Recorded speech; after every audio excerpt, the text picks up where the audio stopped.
Welcome to everyone at the European Parliament. This conference is now officially open. Just to remind you that the interpretation is ensured in French, in English, and in Spanish.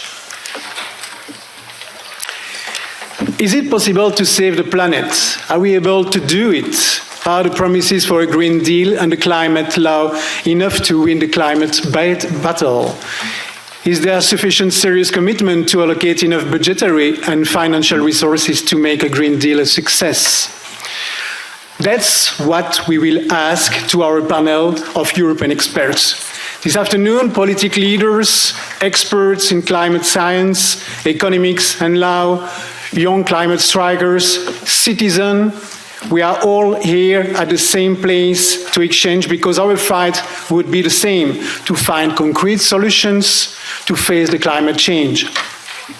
In the first panel, let me introduce you, Klára Dobrev, Vice President of the European Parliament, a representative from Fridays for Future, Domènec Ruiz de Vesa, Spanish MEP, Pierre Laroturu, French MEP in charge of the budget 2020, Geneviève Pons, de l'Institut Jacques Delors, et enfin, Laszlo Andor, former Commissioner for Employment and Inclusion. First, Mrs. the Vice President, thank you for being here because it's a huge symbol to begin this conference by your speech. My question is, what can do the European Parliament to fight against climate change? Thank you very much, and thank you for inviting me. This is a great honor to me. What can we do? Alone, nothing. Together, everything. And this time, this is not only a slogan. Today, you are going to share views about how we fight climate crisis, climate change together.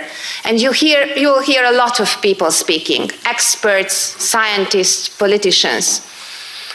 My task, I think, at the beginning is to speak in the name of politicians. So let me give you a little bit of insight how a politician is thinking.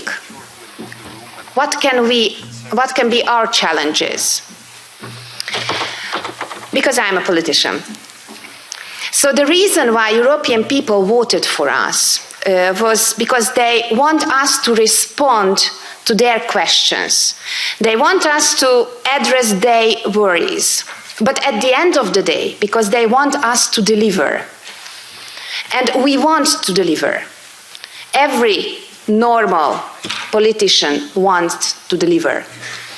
And we want to deliver because we feel this kind of responsibility of shaping the future of the world and to ensure much more safety to our people, to citizens. That's the reason why I joined politics. And that's the reason why I fight for a much more equal, much sustainable world. And we want to deliver, and that's an important point of my speech today, because I have no reason to hide it, because we want that people are going to vote for us in the next elections. Because we would like that the ideas, the projects, the topics, our views, they'll gain a majority in the society. And unlike some others, because they are politicians who are going to fool the people at the end, we would like, and I mean the Socialists and Democrats group in the Parliament, we want to convince the citizens that they should vote for us because we really can deliver and we will deliver. And now we face some challenges. One of them is that the world became global. The problems, the challenges became global. So alone, Hungarian, German, Spanish, French, they can do nothing or be very weak. That means that we have to find a way to work together because our local success in the member state, in the countries, will depend on our global cooperation, a European level and global cooperation. This is something what we have learned in the past few years, but I think this is going to be even more important in the next 1 or 2 years. And of course, climate change is number one challenge to fight against. And I'm absolutely sure that we will find the weapons and we will find the funds to finance our common goals. But let me at that point draw your attention to a paradox of politics. Politicians, governments usually have short-term political mandate, 4 or 5 years. But usually the challenges, especially global challenges, big challenges, they are long-term challenges.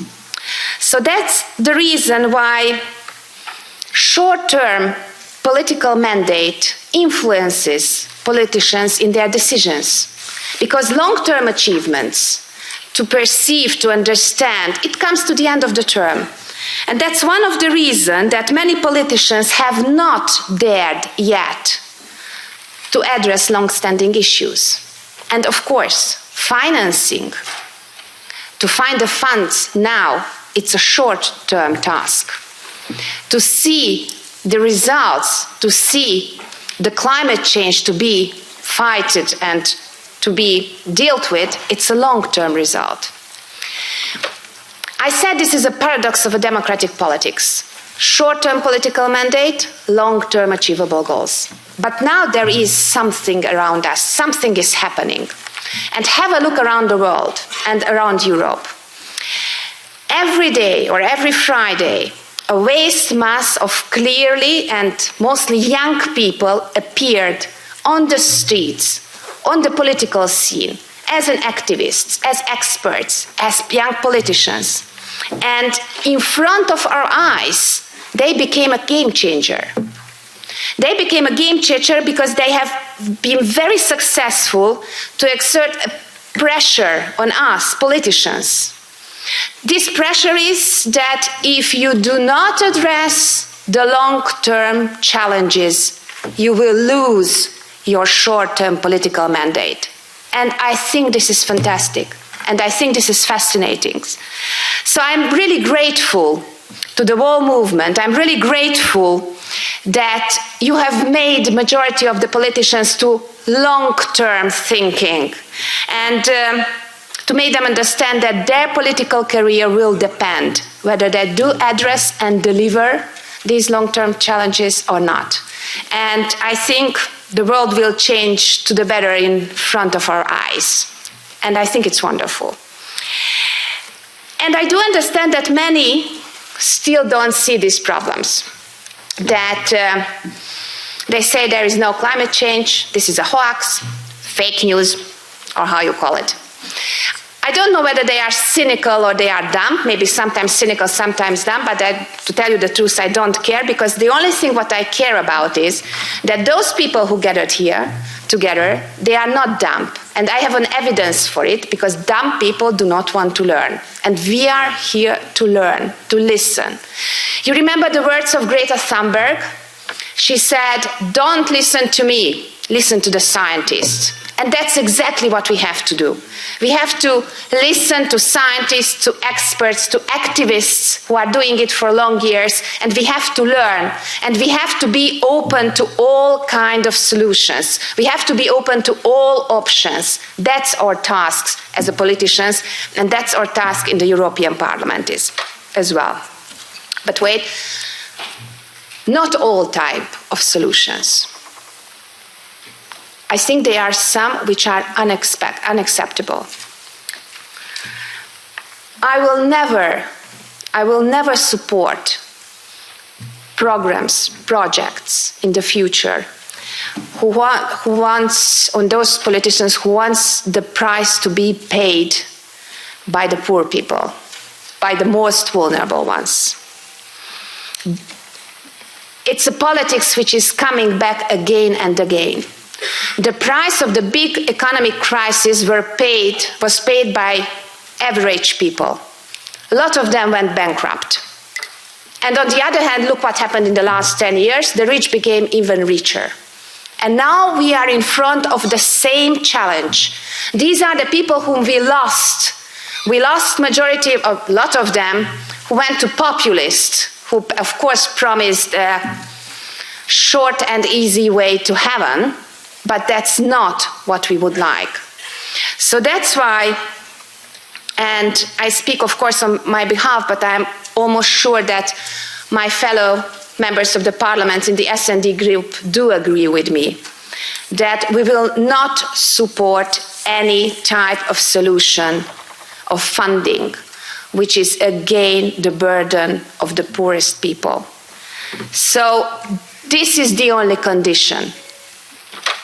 The burden sharing should be this time fair, and this really matters. This really matters because that's the only way how we can combat this challenge successfully. And we need not only governments, not only politicians, not only activists, not only experts, not only scientists, we need ordinary millions, 100 millions of ordinary people for this battle. So, stating this only but very essential condition, I would love to hear, love to learn, and afterwards I hope that when it comes to take decisions, and the time will come very shortly, I and my other fellow members of the European Parliament will take smart decisions together with you.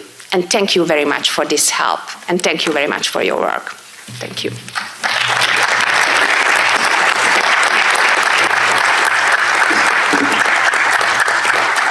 Merci Madame la Vice-Présidente du Parlement européen. Thank you, Vice President. Virgile, Jonas and Jada joined us.